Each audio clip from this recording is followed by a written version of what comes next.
Okay, മാർക്കറ്റുകളുടെ types അല്ലെങ്കിൽ forms of മാർക്കറ്റുകളെ നമുക്ക് കുറച്ച് ടൈപ്സ് ഉണ്ട്. ജസ്റ്റ് പേര് മാത്രമാണ് നിങ്ങൾക്ക് പഠിക്കാനായിട്ടുള്ളത്.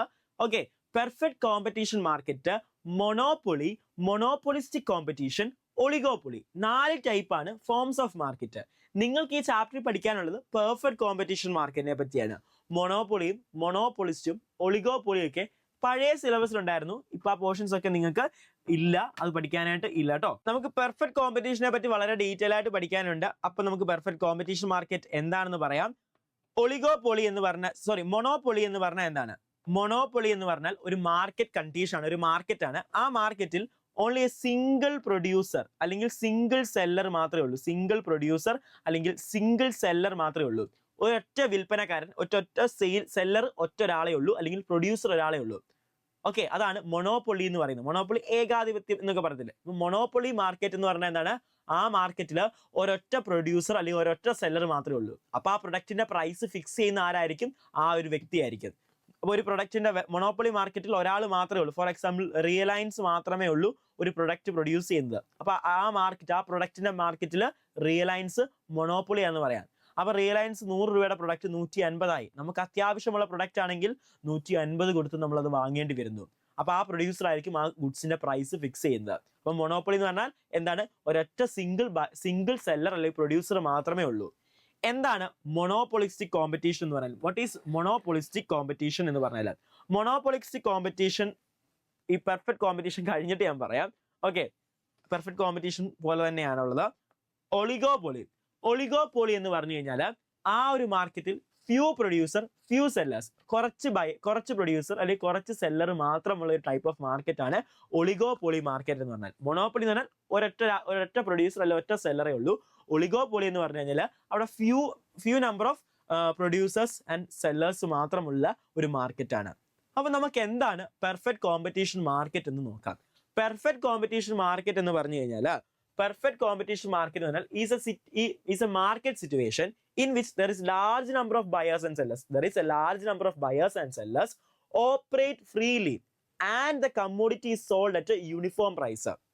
അപ്പൊ എന്താണ് നമ്മുടെ പെർഫെക്റ്റ് കോമ്പറ്റീഷൻ എന്ന് പറഞ്ഞാൽ? ഒരു മാർക്കറ്റ് സിറ്റുവേഷൻ ആണ്. പെർഫെക്റ്റ് കോമ്പറ്റീഷൻ എന്ന ഒരു മാർക്കറ്റ് സിറ്റുവേഷൻ ആണ്. ആ മാർക്കറ്റിൽ large number of buyers and sellers ഉണ്ട്. കുറേ ബയേഴ്സും ഉണ്ട്, കുറേ സെല്ലേഴ്സും ഉണ്ട്. കുറേ വിൽപ്പനക്കാരും ഉണ്ട്, കുറേ ഉപഭോക്താക്കളുണ്ട്. കുറേ പേര് വാങ്ങാനും ഉണ്ട്, കുറേ പേര് വിൽക്കാനും ഉണ്ട്. ലാർജ് നമ്പർ ഓഫ് ബയേഴ്സും ഉണ്ട്, ലാർജ് നമ്പർ ഓഫ് സെല്ലേഴ്സും ഉണ്ട്. അപ്പം കുറേ ബയേഴ്സ് ഉണ്ട്, കുറേ സെല്ലേഴ്സ് ഉണ്ട്. ഓപ്പറേറ്റ് ഫ്രീലി, ആ മാർക്കറ്റിൽ വലിയ റെസ്ട്രിക്ഷനോ കൺട്രോളോ ഒന്നുമില്ല. മീൻസ് ഗവൺമെന്റോ ലോസോ റെഗുലേഷൻസോ വലിയ കൺട്രോൾ ഒന്നുമില്ല. ഫ്രീ മാർക്കറ്റ് ആണ്, ഓപ്പൺ മാർക്കറ്റ് ആണ്. പിന്നെന്താണ്? The commodity sold at a uniform price. Same goods same പ്രൈസിനാണ് വിൽക്കുന്നത്. അതായത് 1 കിലോ അരിക്ക് 65 രൂപയാണെങ്കിൽ അത് ഏത് സെല്ലേഴ്സിനടുത്ത് പോയാലും 65 രൂപ. ഒരു ബോട്ടിലിന്റെ വില 10 രൂപയാണെങ്കിൽ ഏത് സെല്ലേഴ്സിനടുത്ത് പോയാലും അതിന് 10 രൂപ. അതാണ് perfect competition market. Perfect competition മാർക്കറ്റിന്റെ പ്രത്യേകത എന്താണ്? പെർഫെക്റ്റ് കോമ്പറ്റീഷൻ മാർക്കറ്റിൽ എന്താണ്? Very large number of buyers and sellers ഉണ്ട്. കുറേ ബയേഴ്സും ഉണ്ട്, കുറേ സെല്ലേഴ്സും ഉണ്ട്. ഫ്രീലി ഓപ്പറേറ്റ് ചെയ്യുന്ന മാർക്കറ്റാണ്. ആ മാർക്കറ്റിൽ വലിയ റെസ്ട്രിക്ഷൻസോ കാര്യങ്ങളോ ഒന്നും തന്നെ ഇല്ല. ആ മാർക്കറ്റിലെ പ്രോഡക്ട്സ് യൂണിഫോം പ്രൈസിലാണ്, സെയിം പ്രൈസിലാണ് വിൽക്കുന്നത്. ഈ മാർക്കറ്റിൽ ഒരു പ്രത്യേകതയുണ്ട്. ഈ മാർക്കറ്റിൽ വിൽക്കുന്ന പ്രൊഡക്റ്റ് ഹോമോജീനിയസ് പ്രൊഡക്റ്റ് ആണ്. എന്താണ് ഹോമോജീനിയസ് പ്രൊഡക്റ്റ് എന്ന് പറഞ്ഞാൽ? ഒരേപോലുള്ള പ്രൊഡക്റ്റ് ആണ് ഈ മാർക്കറ്റിൽ വിൽക്കുന്നത്. ഈ മാർക്കറ്റിൽ ആളുകൾ വിൽക്കുന്ന പ്രൊഡക്റ്റ് ഒരേപോലെയാണ്. അതുകൊണ്ടല്ലേ ഒരേ പ്രൈസ് വാങ്ങാൻ പറ്റുന്നത്. ഓക്കെ, ഞാനൊരു ബോട്ടിൽ വിൽക്കുന്നുണ്ടെങ്കിൽ അതേ ബോട്ടിൽ തന്നെ ആയിരിക്കും മറ്റൊരു സെല്ലറും വിൽക്കുന്നത്. എല്ലാവരും വിൽക്കുന്ന ഒരേ ടൈപ്പ് പ്രൊഡക്റ്റ് ആയിരിക്കും. Same colour, same features, same price, എല്ലാം ഒരേപോലെ ആയിരിക്കും. അതാണ് ഹോമോജീനിയസ് പ്രൊഡക്റ്റ്. അപ്പം പെർഫെക്റ്റ് കോമ്പറ്റീഷൻ എന്ന് പറഞ്ഞാൽ ഒരു മാർക്കറ്റ് സിറ്റുവേഷൻ ആണ്. ആ മാർക്കറ്റ് സിറ്റുവേഷൻ എന്താണ് സംഭവിക്കുന്നത്? ലാർജ് നമ്പർ ഓഫ് ബയേഴ്സും ലാർജ് നമ്പർ ഓഫ് സെല്ലേഴ്സും ഉണ്ട്. ലാർജ് നമ്പർ ഓഫ് സെല്ലേഴ്സും ഉണ്ട്. അവിടെ ഫ്രീ ഓപ്പൺ മാർക്കറ്റ് ആണ്. അവിടെ കമ്മോഡിറ്റീസ് വിൽക്കുന്നത് യൂണിഫോം